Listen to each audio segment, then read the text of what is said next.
élève sous-officier de la 318e promotion. En l'honneur et mémoire de l'adjudant-chef Gazo, un insigne a été créé. La forme de l'insigne est celle de l'écu typique de l'École nationale des sous-officiers d'active. Cet attribut rappelle également le fait que votre parrain est issu de la 149e promotion adjudant-chef payé. La main armée d'un glaive d'argent en pointe symbolise le corps des sous-officiers que vous allez intégrer à l'issue de votre formation générale. Tout comme l'épée est le symbole de l'officier, le glaive représente le pouvoir de commandement qui vous est confié en tant que futur jeune chef. Le fond de couleur bleue représente sa carrière dans les troupes de marine, mais aussi la couleur de l'insigne du 9e RIMA, où l'adjudant-chef Gazo a servi pendant 2 ans comme moniteur jungle. Deux boulets morts est la devise du 3e régiment d'infanterie de marine, où votre parrain de promotion a servi comme militaire du rang et comme sous-officier. L'insigne du 3e RIMA rappelle que l'adjudant-chef Gazo a servi à 2 reprises dans ce régiment et qu'il s'y est particulièrement illustré. L'insigne rapace de couleur or vous rappelle que votre parrain est devenu chef de groupe recherche aéroportée et action spéciale en 2001 et qu'il a atteint le niveau le plus élevé en 2005.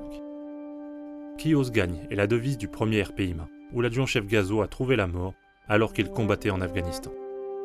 La croix de guerre des théâtres d'opérations extérieures vous rappelle que votre parrain de promotion a été cité à 3 reprises au cours de sa carrière et qu'il a reçu cette décoration dans le cadre de la guerre du Golfe. Décoration la plus prestigieuse des sous-officiers, la médaille militaire, représentée ici à travers les couleurs de son ruban, est une reconnaissance de la nation suite au sacrifice suprême de l'adjudant-chef Gazo.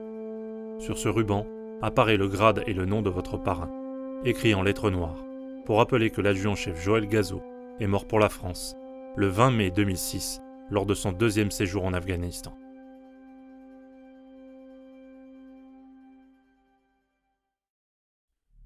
Joël Gazo est né le 1er juin 1970 à Cahors.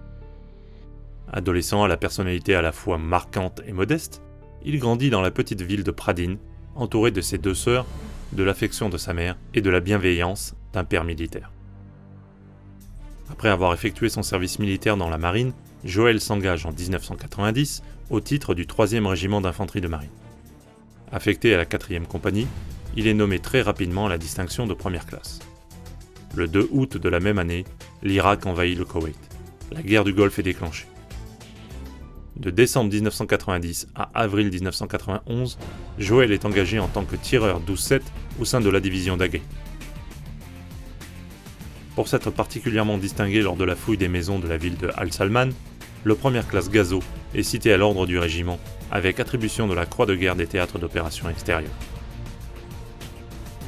Peu de temps après son retour en France, Joël est nommé caporal et il intervient au Tchad afin de contribuer au rétablissement de la paix et au maintien de l'intégrité territoriale de ce pays. En 1992, Joël est nommé caporal-chef. Le caporal-chef Gazo est désigné pour incorporer l'ENSOA. Il appartient à la 149e promotion, adjudant-chef Jean Péguet, et il s'approprie immédiatement son nouveau statut de sous-officier. À peine promu sergent, Joël est projeté jusqu'en mars 1993 en Somalie, du fait des exactions commises dans ce pays. À l'issue d'une nouvelle période d'entraînement au 3e RIMA, il est désigné pour servir à Sarajevo en 1994. Joël se distingue lors de la prise d'un pont et en découvrant une grenade défensive dissimulée dans le sac d'une femme, désirant pénétrer dans l'enceinte de sa compagnie. Pour ces 2 faits d'armes, le sergent Gazo est cité à l'ordre de la brigade avec attribution de la croix de la valeur militaire. Après son retour en métropole, Joël suit avec succès le stage de moniteur des techniques commando au Centre national d'entraînement commando et repart servir en ex-Yougoslavie. Une nouvelle fois, il démontre ses qualités de soldat et de chef au service de la paix. En 1996, Joël est affecté en Guyane au 9e régiment d'infanterie de marine comme instructeur jungle. Du fait de ses facultés et de son goût du dépassement de soi, le sergent Gazo est désigné pour suivre l'exigeant stage d'aguerrissement du centre d'instruction de la guerre en jungle de Manaus au Brésil. Fort de cette nouvelle expérience et de ses compétences techniques et humaines, Joël sera un cadre de contact particulièrement apprécié par sa hiérarchie durant ce séjour. En 1998, le sergent Gazo retourne servir au 3e RIMA. il est très vite désigné pour être projeté dans les Balkans pour contribuer, de nouveau, au maintien de la paix dans cette région. À 28 ans, Joël est promu sergent-chef, et c'est au cours de cette période qu'il fait savoir qu'il est volontaire pour rejoindre les forces spéciales.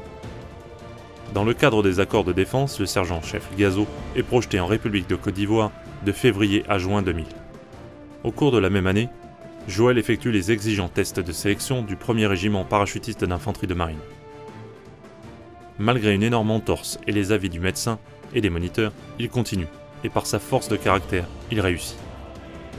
Peu de temps après, Joël obtient son brevet militaire de parachutiste, et le 1er août 2001, le sergent-chef Gazo est affecté au 1er RPIMA. Joël réussit de nombreuses formations et, en particulier, déclaré titulaire de la qualification chef de groupe recherche aéroportée et action spéciale le 21 décembre. Présente au Kosovo afin de faire respecter le cessez-le-feu et de protéger la population civile, les forces françaises sont déployées principalement dans le nord de ce pays. Un détachement des forces spéciales est naturellement présent sur ce théâtre, et c'est dans un contexte délicat que Joël y effectue 2 missions de 4 mois en 2002. Nommé adjudant le 1er avril 2003, il reçoit le lendemain une lettre de félicitations du chef de corps du 1er RPIMA. En fin d'année, l'adjudant Gazo est projeté pendant plusieurs semaines en Guyane. Pendant ce temps, la France déploie un détachement de forces spéciales dans le sud-est de l'Afghanistan. Du 5 juin au 30 novembre 2004, Joël y est projeté dans le cadre du déploiement de la Force internationale d'assistance et de sécurité. Le 27 avril 2006, moins d'un an après avoir obtenu le brevet Rapace Or, il est de nouveau engagé sur ce théâtre, au sein du Task Group Ares.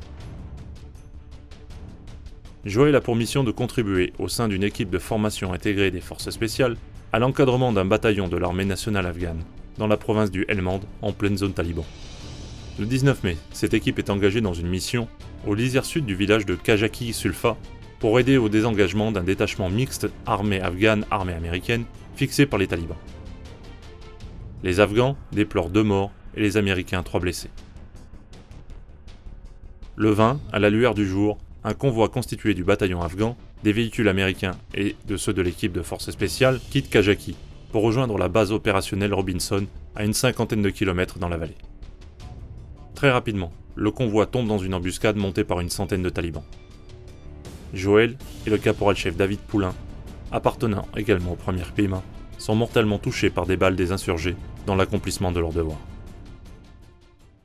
La mort au combat de Joël, à l'aube de ses 36 ans, frappe sa famille, sa fille, ses amis, ainsi que ses compagnons d'armes du 1er RPIMA, du 3e RIMA et du 9e RIMA.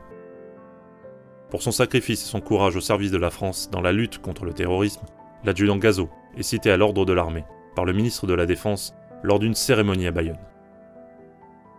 Il est en outre décoré de la médaille militaire et promu au grade d'adjudant-chef, et son nom est inscrit sur le monument aux morts de la commune de Pradine.